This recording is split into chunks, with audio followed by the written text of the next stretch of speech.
A gente vai continuar a nossa série, né? A gente tem falado sobre que Golias deve cair, que os gigantes da nossa vida devem cair, e hoje a gente vai falar de mais um gigante que já está morto, mas que nós precisamos derrubar, né? E nós vamos falar hoje do gigante da ira. Tandam. Difícil falar sobre ira, né? Hoje eu estou aqui porque algumas semanas atrás no MAG, não é porque eu sou uma pessoa muito irada, pelo menos eu tento não ser, mas porque no MAG nós falamos um pouco sobre as palavras que a ira geram, e foi muito interessante, por isso que o César pediu que eu estivesse aqui hoje, e eu queria conversar um pouquinho com vocês sobre isso, né? Eu prometo que eu vou ser breve, mas eu queria começar fazendo uma pergunta para vocês. E uma pergunta que provavelmente vocês vão responder que não.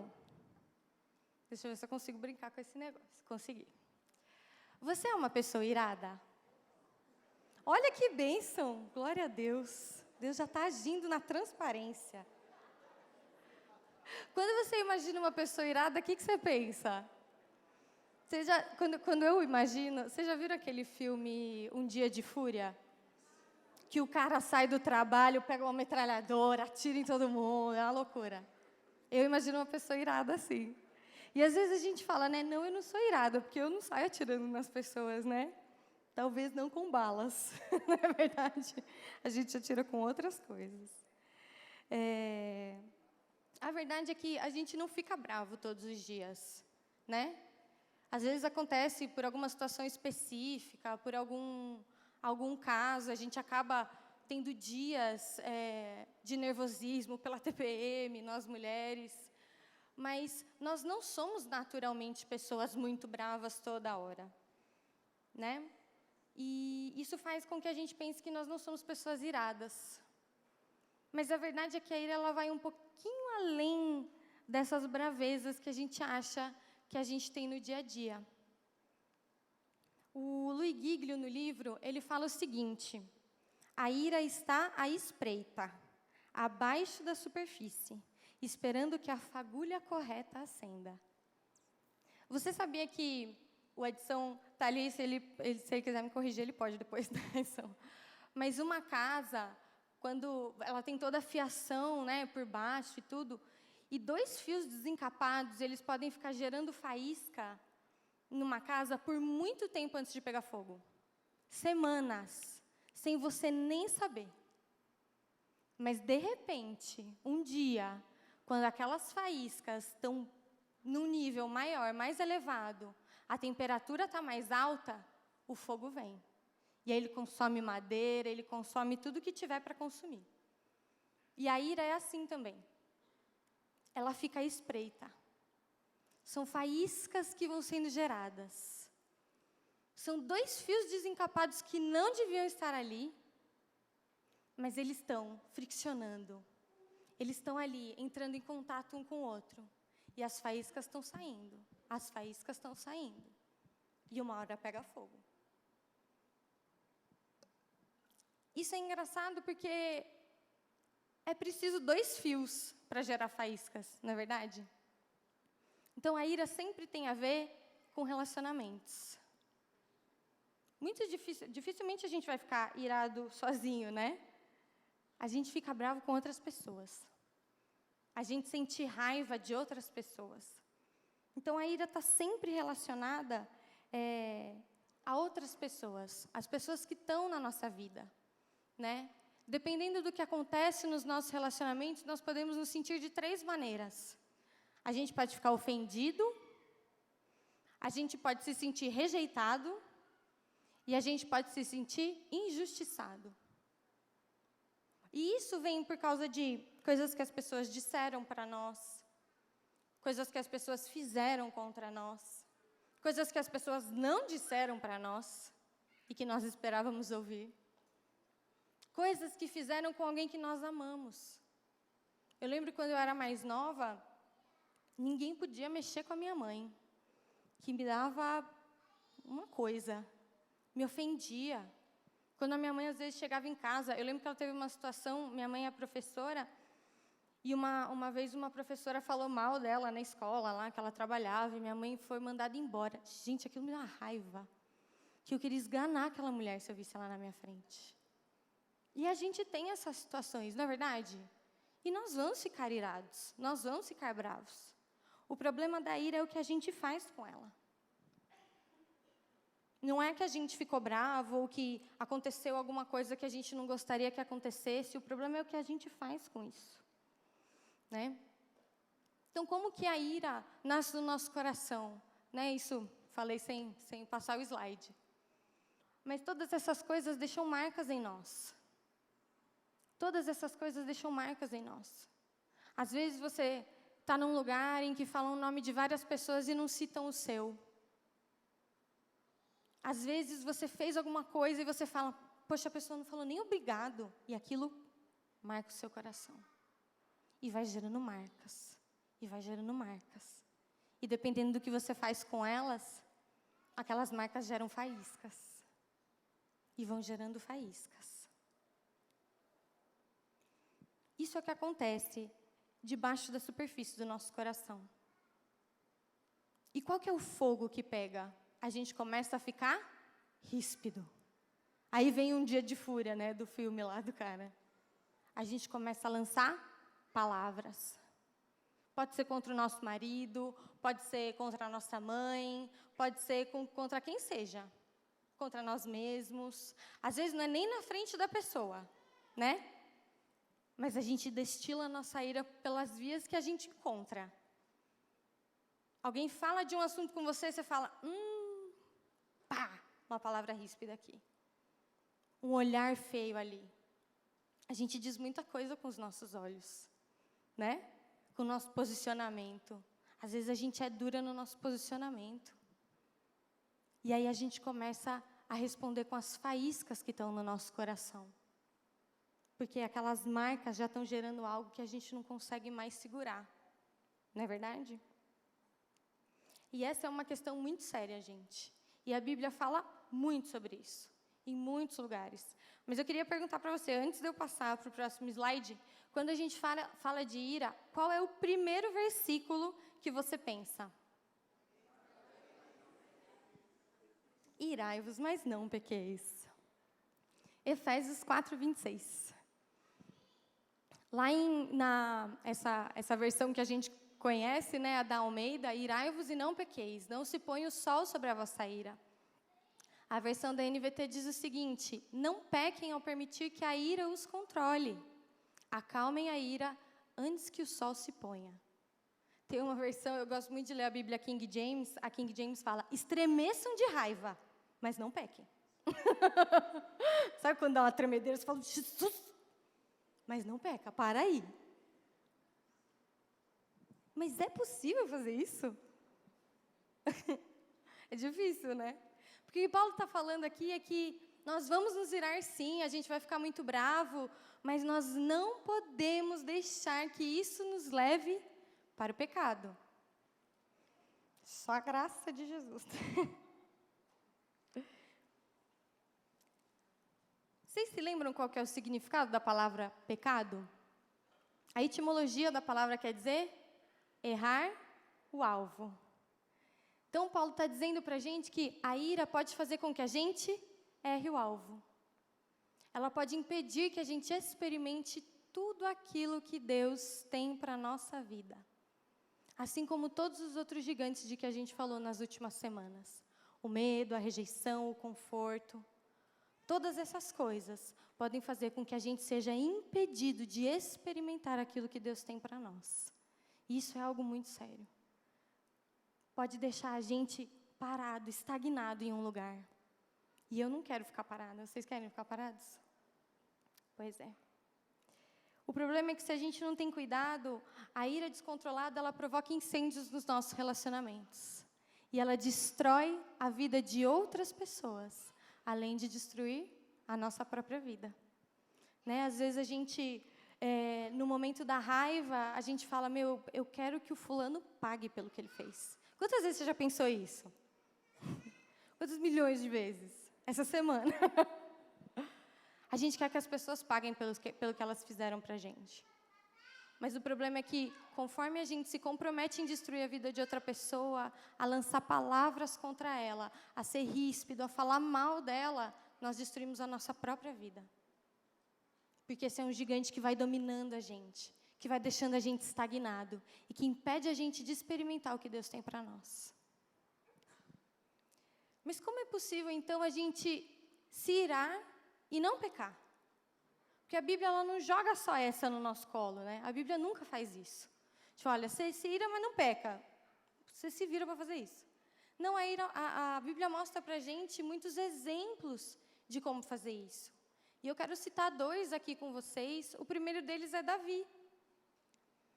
Davi é o personagem da nossa série, né? A gente tem falado muito sobre ele.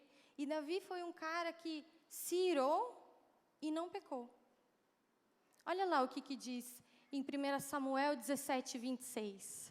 Afinal de contas, quem é esse filisteu incircunciso para desafiar os exércitos do Deus vivo?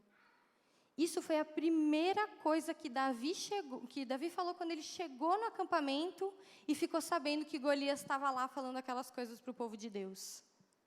Gente, você consegue imaginar alguém falando essa frase? Gente, mas quem é esse filisteu incircunciso? Não, né? Ele estava indignado. Quem é esse cara? Que direito ele tem? Davi estava irado. Quem ele pensa que é? Era isso que ele estava falando. Quem ele pensa que é? E a ira de Davi, colocada no lugar certo, na hora certa, da maneira certa, fez com que ele fosse até Golias, sabendo quem era o Deus dele, pelo nome do Deus dele, e honrando o nome de Deus, e atirasse aquelas pedras. A ira que Davi carregou fez com que ele se enchesse de coragem. Essa é a ira colocada no lugar certo. E outra pessoa que se irou e não pecou foi o próprio Jesus. Em diversos momentos na Bíblia, a gente vê Jesus falando palavras duras para os discípulos. Não é verdade? Falando sério. Para os fariseus, então, em muitos momentos. E a gente vê, esse é um dos momentos mais comuns que a gente mais se lembra lá em João 2, quando ele viu os cambistas na porta da casa de Deus, fazendo comércio ali. E aí Jesus, né, a Bíblia diz o seguinte para a gente, era quase a época da festa da Páscoa judaica, de modo que Jesus subiu a Jerusalém. No pátio do templo, viu comerciantes que vendiam bois, ovelhas e pombas para os sacrifícios. Também viu negociantes em mesas, trocando dinheiro estrangeiro. Jesus fez um chicote de cordas e os expulsou a todos do templo. Pôs para fora as ovelhas e os bois, espalhou as moedas dos negociantes no chão e virou as mesas. Depois foi até aqueles que vendiam pombas e lhes disse, tirem essas coisas daqui, parem de fazer da casa de meu pai um mercado. Então os discípulos se lembraram dessa profecia das Escrituras. O zelo pela casa de Deus me consumirá. Você vê que a própria palavra já traz a gente a resposta, né, da reação de Jesus. O zelo pela casa de Deus. Aqui não é lugar disso.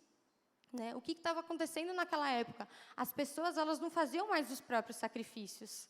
Elas não se davam mais o trabalho de ir e matar um boi, matar uma ovelha ou uma pomba para levar. Não, elas iam até o templo e compravam o sacrifício que elas precisavam fazer para pagar pelo próprio pecado.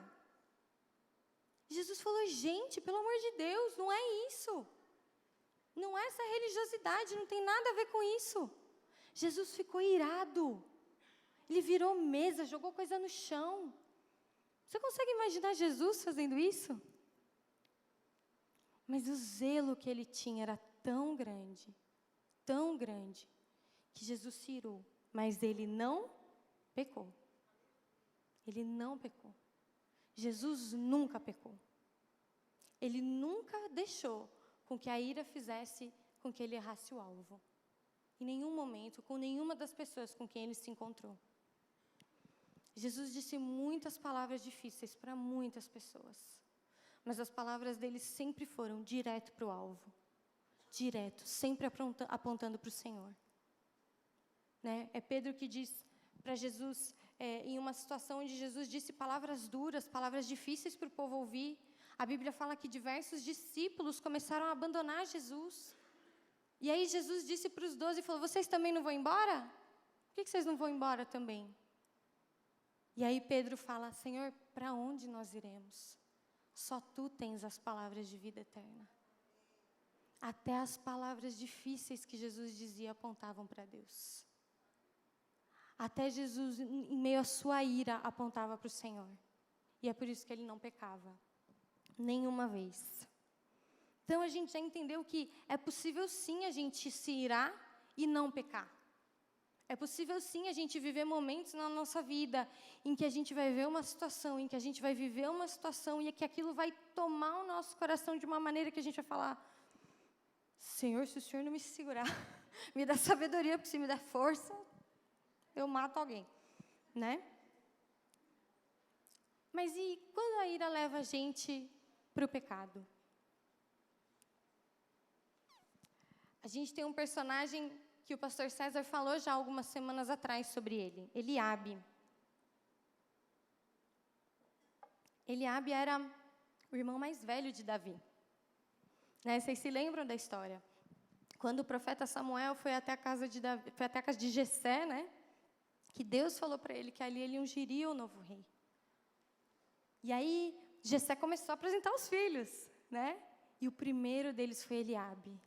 O mais forte, o mais bonito, o mais inteligente, o mais corajoso. E o que Samuel falou? Não é esse. E foi assim com todos os outros filhos de Jessé, até que chegasse Davi, o pastor de ovelhas. A gente vê, né, a Bíblia fala lá em 1 Samuel 17, 28, que acendeu-se a ira de Eliabe contra Davi. Acendeu-se a ira. Quer dizer o quê? Ela já estava lá, mas ela só veio para fora naquele momento. Olha aí o que o texto diz para a gente. No mesmo momento em que Davi chegou lá, que a gente já leu, né, que Davi se irou contra Golias, esse é o mesmo capítulo. No mesmo momento, quando Davi chegou lá, Davi tinha ido a pedido de Jessé, do pai dele, levar comida para os irmãos dele. Ele estava fazendo uma coisa boa, né?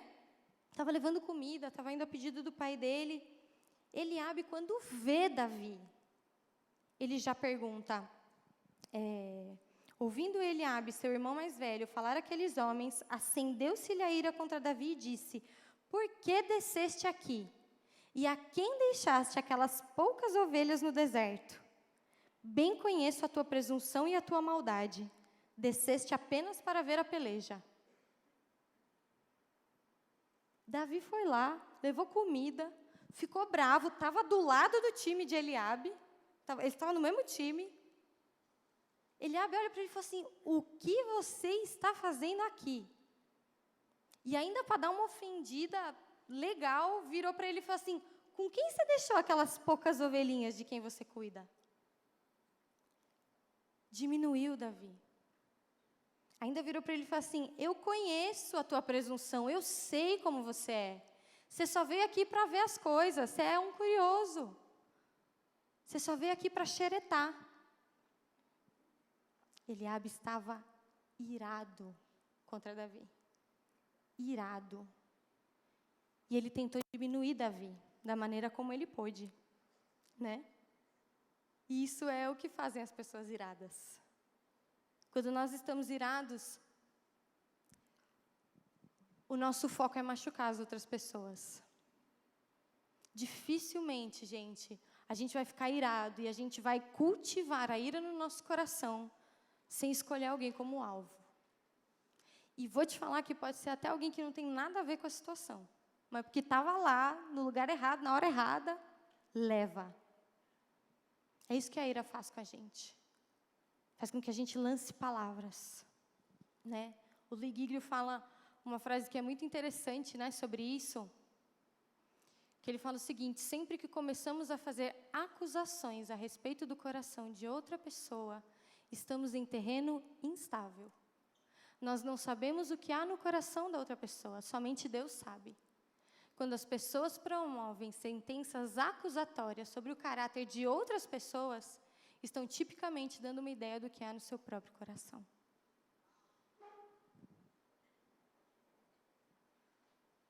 Quando a gente faz acusações contra outras pessoas, nós estamos mostrando o que está dentro do nosso coração. Eu me lembro de uma situação, isso faz bastante tempo, em que a gente teve uma situação, né, eu e o Hugo, a gente já liderava os jovens, a gente teve uma situação nas células, e rolaram algumas coisas de que tinham falado mal de mim, a gente nem sabia o que era direito, surgiu um boato, e eu fiquei revoltada. E aí, um dia, a gente teve que fazer uma reunião, toda a liderança de célula de jovem, não sei o quê, e o César ia estar lá também. E eu falei, que bom, o César vai vir me defender.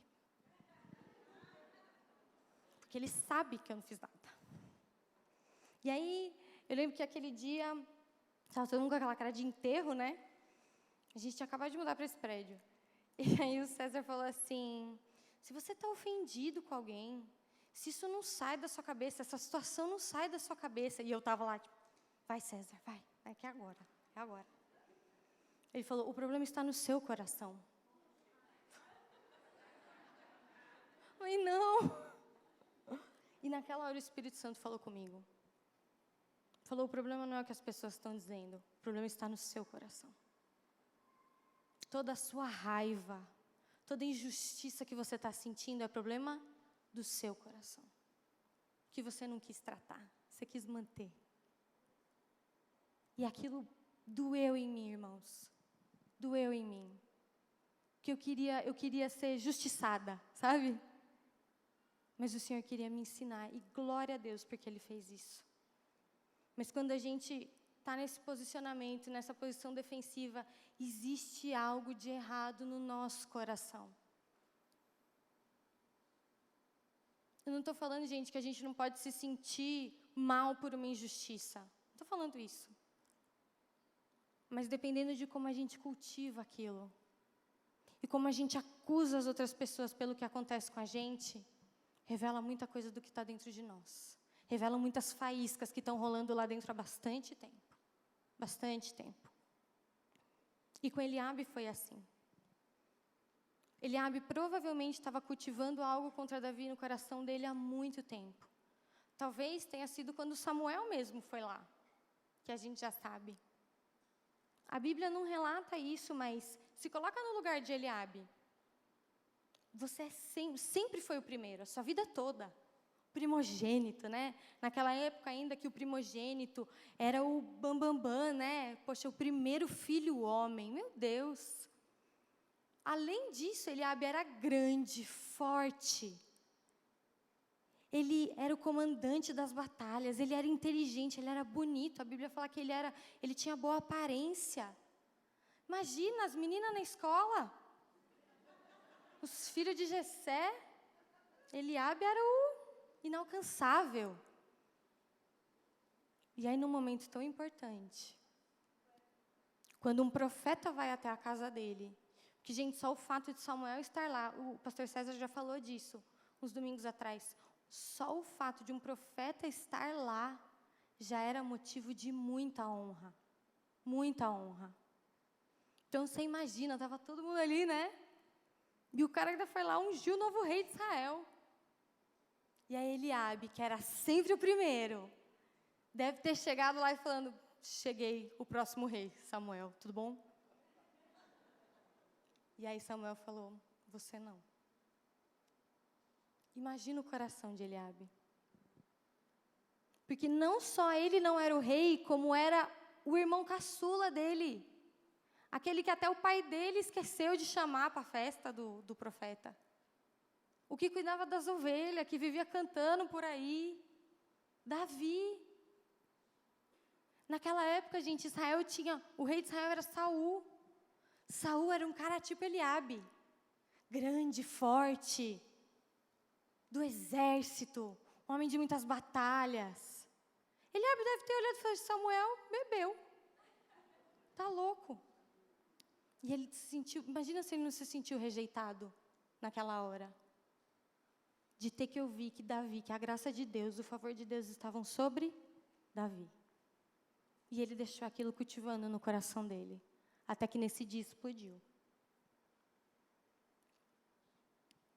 Então, queridos, eu queria falar um pouco sobre vocês, sobre 3 maneiras que a ira se expressa na nossa vida, quando, assim como Eliabe, a gente cultiva ela de uma maneira errada no nosso coração. Quando, assim como Eliabe, a gente se sente injustiçado, rejeitado, ofendido, e a gente deixa aquilo ganhar espaço no nosso coração. Então, são 3 maneiras.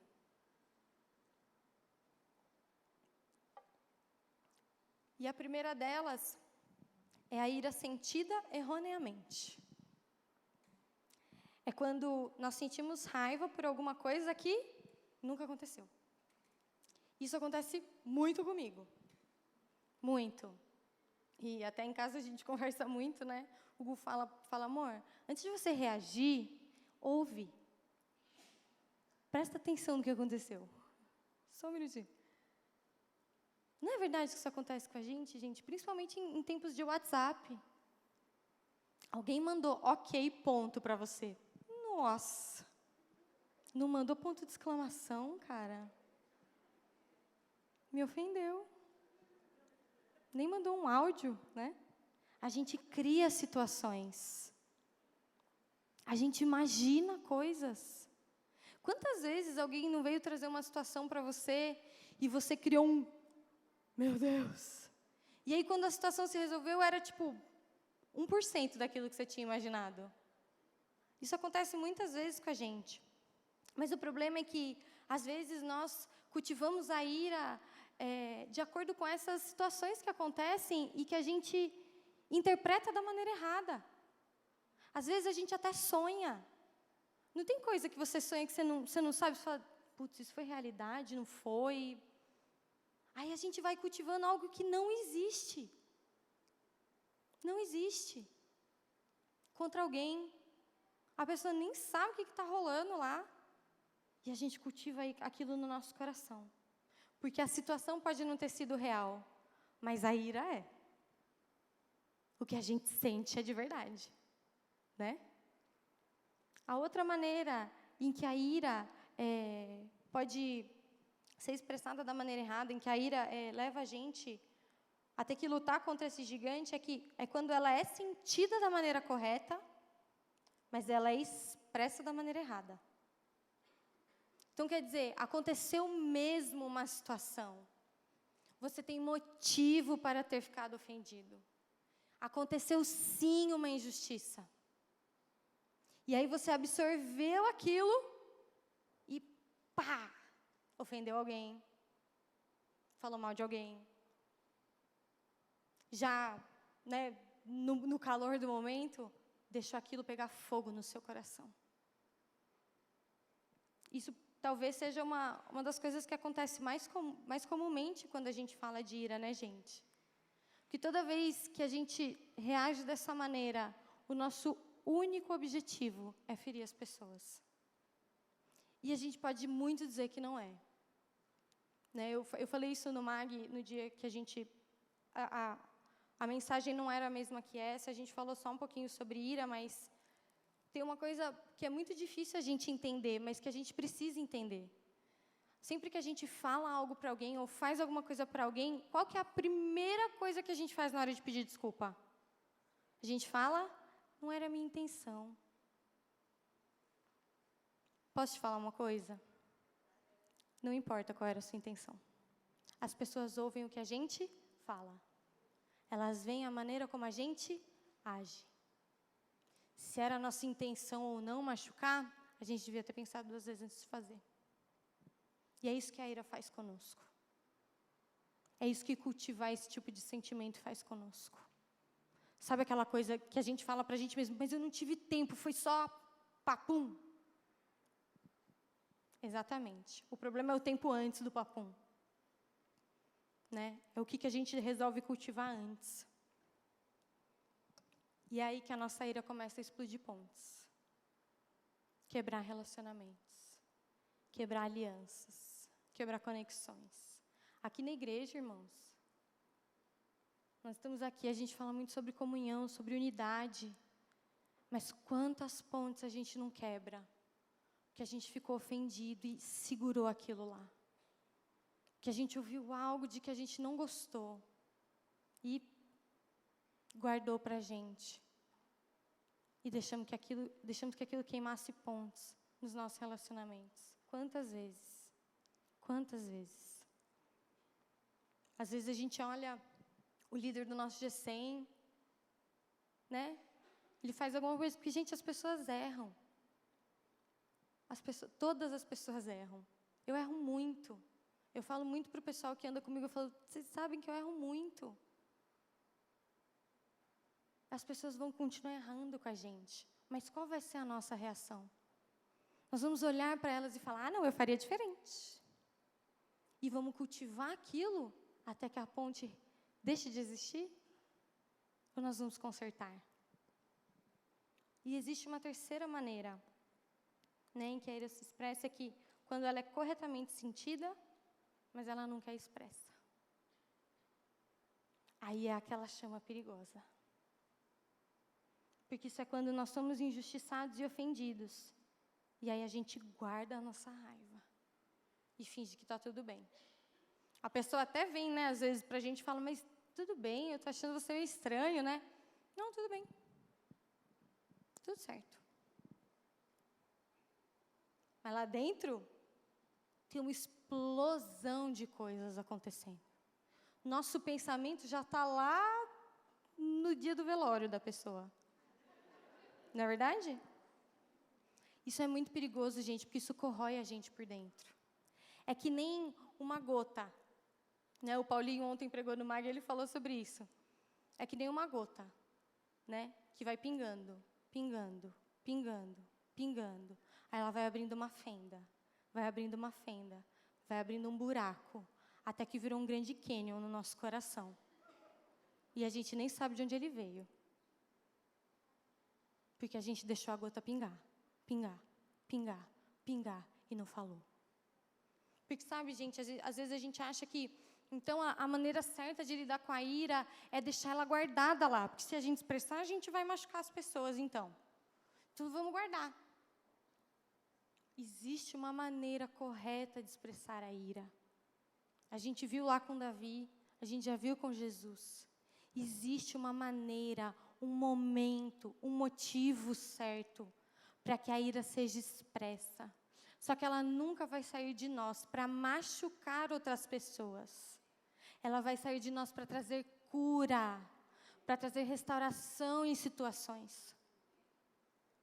É assim que a ira deixa de ser um gigante na nossa vida. Então a gente entendeu aqui que a Bíblia fala que nós vamos nos irar, mas que nós não podemos deixar que a ira faça com que a gente erre o alvo, com que a gente peque. A gente já entendeu que existem 3 maneiras da ira se tornar um gigante na nossa vida. Mas agora eu tenho uma boa notícia para você. Graças a Deus. Jesus já venceu o gigante da ira. Aleluia. A ira está morta.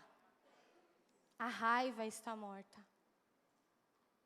Mas como a gente aprendeu aqui nessa série, muitos gigantes que ainda estão mortos ainda falam. E aí eles têm o poder que a gente dá para eles, não é verdade? Eles falam, e aí a gente ouve e a gente vai indo. Fala, é verdade, peraí, estou ofendida mesmo, é mesmo. E aí a gente vai dando espaço para um gigante que já está morto. E lembrando disso, eu quero lembrar vocês uma coisa muito importante. A gente cantou essa música agora, né, na última música agora no louvor, que até o pastor César subiu aqui, mostra a tua glória, mostra a tua glória. E ela fala uma frase que é muito impactante. É através da cruz que vivos estamos. E isso é uma coisa que a gente precisa se lembrar, meus irmãos. Porque o mesmo Jesus que derrotou o gigante da ira, ele assumiu o nosso pecado no nosso lugar e absorveu a ira de Deus no nosso lugar. Esse mesmo Jesus se entregou por nós, para que nós fôssemos perdoados. A Bíblia fala em muitos momentos que o nosso Deus é um Deus santo. Isaías, quando fala que teve uma visão do Senhor lá em Isaías 6, ele fala que eu vi o Senhor sentado num alto e sublime trono. E a orla de suas vestes enchia o templo. E os anjos voavam ao redor dele. E lá em Apocalipse fala que existem seres ao redor do trono de Deus que ficam 24 horas por dia, 7 dias por semana, sem parar, falando santo, santo, santo, santo. Deus é um Deus santo, gente. E um Deus santo não tem contato com o pecado. Nenhum. Nenhum. E eu e você, nós somos lavados em pecado. Todos nós. Mesmo os que são mais bonzinhos. Todos nós somos lavados em pecado. Mas então Deus vem e envia seu Filho para absorver a ira contra o pecado, para que nós não tivéssemos que morrer. Porque a Bíblia fala para nós que o salário do pecado é a morte. Então Deus envia Jesus. E Jesus vem e entrega toda a sua vida, para que a ira de Deus não recaia sobre o nosso pecado e para que nós não tenhamos que morrer. E agora, por causa disso, nós temos acesso a Deus. Nós, pecadores, temos acesso a Deus, ao Deus Santo. A mesma visão que Isaías teve, nós podemos ter. A gente pode cantar com liberdade, mostra a tua glória, porque Deus pode mostrar a glória dele para a gente. Lá no Antigo Testamento, quando tinha o templo e tudo mais, existia o Santo dos Santos, o pastor César também falou sobre isso. O sacerdote podia entrar lá, só ele podia entrar lá uma vez por ano e com uma corda amarrada na perna. Porque se ele tivesse em pecado, a glória de Deus consumia e ele morria. E alguém tinha que puxar a cordinha, porque ninguém mais podia entrar lá. E nós, por causa de Jesus, por causa da cruz, nós podemos entrar. Isso é muito legal. Nós fomos reconciliados, gente. Todos nós fomos muito perdoados. Todos nós. Você já parou para pensar onde você estaria se não fosse por Jesus? Ontem a gente estava lá no Descende e Deus traz muito essa reflexão para mim. E é muito difícil pensar onde eu estaria sem Jesus. Pense onde você estaria se não fosse por Jesus. O que seria da sua vida se não fosse por Jesus? Pelo que Ele fez. A gente experimenta tantas coisas, gente.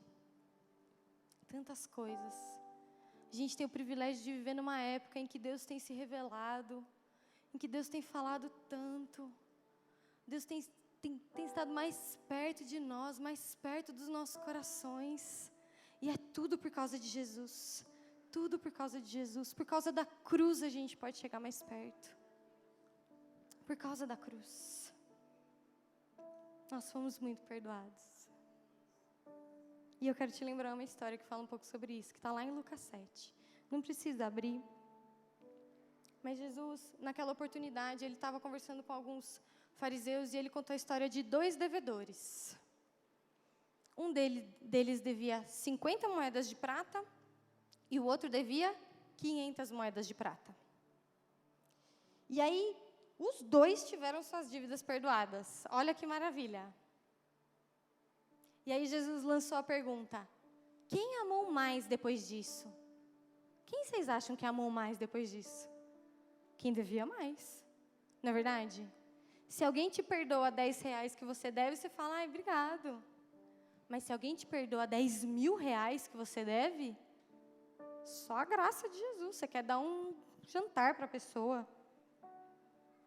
Quanto mais perdão nós recebemos, mais nós amamos. E mais nós temos a capacidade de perdoar.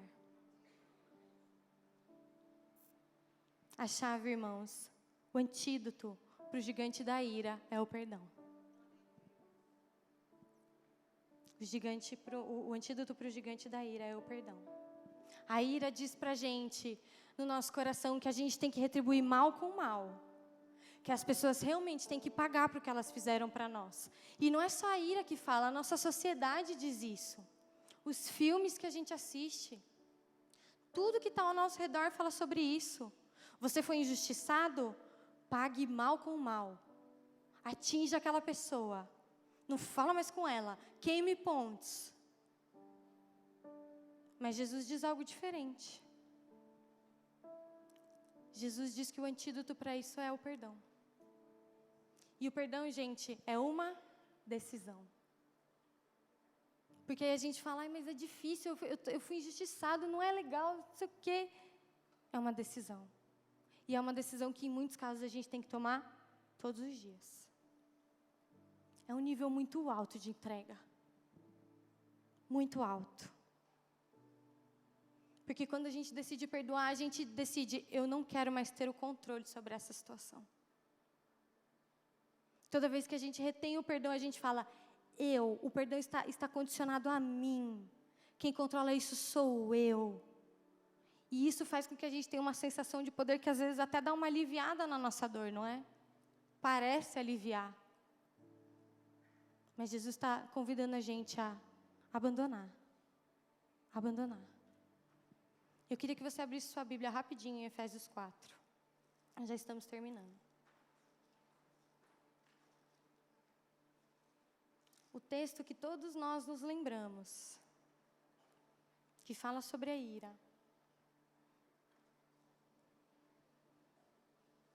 Ele continua.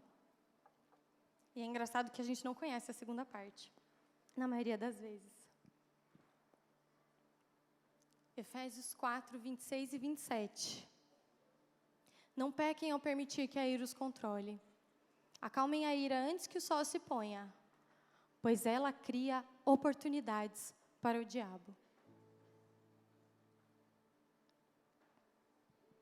A ira cultivada no nosso coração cria oportunidades para o diabo.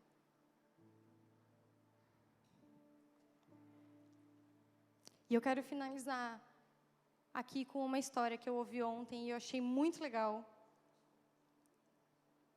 E eu acho que vai ilustrar bem aquilo que a gente quer dizer hoje aqui. É uma história que um cara que o Reinhard Bonk costumava contar lá na África. Ele é um grande evangelista lá da África e ele costumava contar essa história. Ele falou que tinha um cara que ele tinha muitas posses e ele tinha uma casa muito grande. E a casa dele tinha 2 andares, com 5 quartos em cima e 5 quartos embaixo. E um dia ele estava lá na casa dele e ele ouviu uma batida na porta. E aí ele abriu a porta. Sabe quem era? Jesus. Brilhando como a luz do sol. Lindo. E ele falou, Jesus, você está na minha casa. Entra na minha casa. Fica uns dias aqui comigo, eu vou te dar o melhor quarto que eu tenho na minha casa. E Jesus falou, obrigado, eu fico. E aí Jesus foi para o andar de cima e entrou no quarto que aquele homem tinha dado para ele. E naquela mesma noite, aquele homem ouviu outra batida na porta, mas dessa vez uma batida mais forte, mais estranha. Quando ele abriu a porta, sabe quem estava lá? O diabo. E aí ele falou, não, diabo, eu não vou deixar você entrar na minha casa. Mas quando ele viu, o diabo já estava com o pé lá dentro. E quando ele percebeu, já estava lá. E o diabo atormentou esse homem a noite inteira. Aí quando começou a amanhecer, ele saiu pela porta dos fundos. Jesus desceu as escadas, saiu do quarto dele. E o cara falou, Jesus, onde você estava? Eu convidei você para ser meu hóspede na minha casa. E aí o diabo entrou aqui, como é que você deixou isso acontecer? E aí Jesus falou para ele, sabe o que acontece, querido? Você me deu o melhor quarto da sua casa, mas os outros 9 ainda são seus. E aí o cara falou, não, eu entendi, tá bom, Jesus. Então, vamos fazer o seguinte, eu vou te dar 5 quartos da minha casa, metade, 5 para você, 5 para mim. Combinado? Não, combinado, obrigado então, tá bom. naquela noite, Jesus subiu e aquele homem ouviu a mesma batida na porta. Quem que era? O diabo de novo. E aconteceu a mesma coisa. E aí Jesus desceu e ele estava mais desesperado ainda, sem entender. E aí Jesus falou, então, mas sabe o que acontece? Ai, mas você ainda tem metade dos quartos. Ele falou, não, tá bom, Jesus, eu já entendi. Vamos combinar uma coisa. Eu vou te dar 9 quartos. Eu só vou ficar com o meu quarto. Porque aqui dentro tem muitas coisas que eu não quero que o Senhor veja. E Jesus falou, tá bom, obrigado. O que aconteceu naquela noite? A mesma coisa. E aquele homem já não sabia mais o que fazer no dia seguinte, estava muito desesperado. E ele falou, Jesus, como assim? E aí Jesus falou para ele, sabe qual é o problema? Enquanto você é o dono de alguma coisa aqui, você é o provedor. E você é o protetor. Eu sou só um hóspede. Não importa quantos quartos você me dê. Quando a casa for minha, eu me torno o provedor. E eu me torno o protetor. Aquele homem falou, tá bom, Jesus, eu entendi. E deu a chave da casa dele para Jesus. E aí naquela noite, ele ouviu a mesma batida na porta. Ele falou, não. E ele estava indo já mais devagar, abrir a porta, porque ele sabia o que ia acontecer. De repente, ele sente uma mão no ombro dele. Era Jesus. Jesus falou para ele, não, a casa é minha. Eu atendo a porta. Jesus abriu a porta e quem que estava lá? O diabo. E o diabo olhava para Jesus, olhava para o número da casa, olhava para Jesus, olhava para o número da casa. Uma hora ele se ajoelhou e falou, me perdoa, Jesus, eu estou na casa errada. Fique de pé no seu lugar, meu irmão. Esse quarto onde muitas vezes a gente não quer deixar Jesus entrar. É um quarto onde a gente guarda as nossas ofensas. É um quarto onde a gente guarda aquilo que nós temos contra algumas pessoas, as marcas do nosso coração.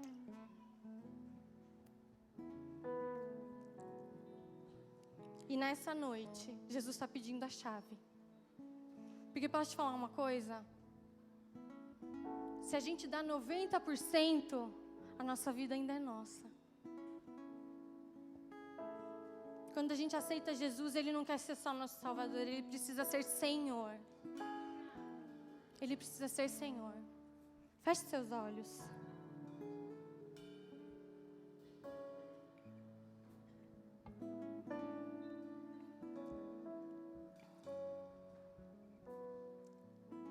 Existe algum quarto na sua vida que você tem impedido Jesus de entrar?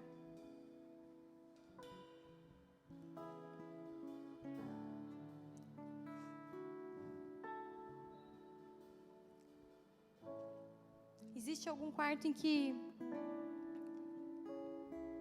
você não quer que Ele veja suas emoções? Quanto você se sentiu injustiçado? Como você enxergou algumas situações? Como você tem enxergado algumas pessoas? Peça para o Espírito Santo trazer ao seu coração agora, meu irmão. Você identificou que tem ira aí. Está guardada. Acontece uma coisa que não tem nada a ver, dispara essa faísca e você explode. Porque está aí há muito tempo e você precisa tirar. Hoje você vai dizer, Senhor, eu vou entregar tudo nas tuas mãos. Eu estava guardando uma compensação, eu estava guardando uma vingança. O Senhor diz, a vingança pertence a mim. Você não sabe fazer vingança, só eu sei. Só eu sei retribuir com a justiça. Só eu sei fazer justiça. Você não é o justiceiro, eu sou. Eu sou aquele que vinga, eu sou. A mim me pertence a vingança. Se você reconhece que tem, hoje você viu que tem coisas aí no fundo que provocam ira em você.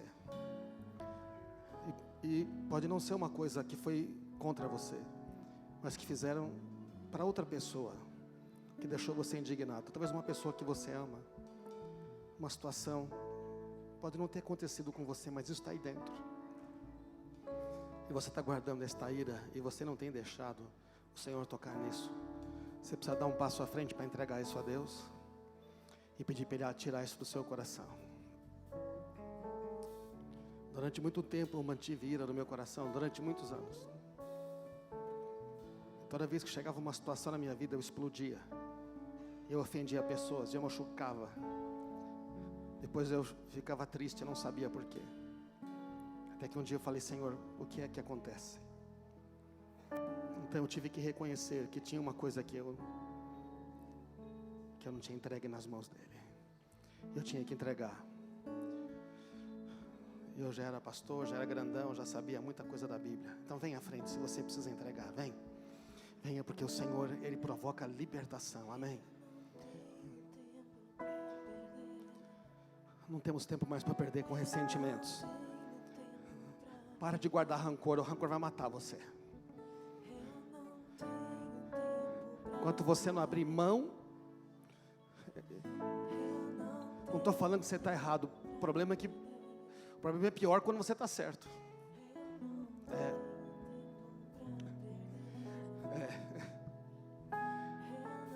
Eu sei, aquilo que você fez de errado, você pediu perdão, Deus já perdoou, mas é que você não está errado nisso, isso te incomoda, você não consegue lidar com isso. É maior que você. O Senhor está falando, você precisa perdoar. Perdoar é dizer assim: põe nas minhas mãos, entrega tudo, dá a chave para mim desse negócio aí.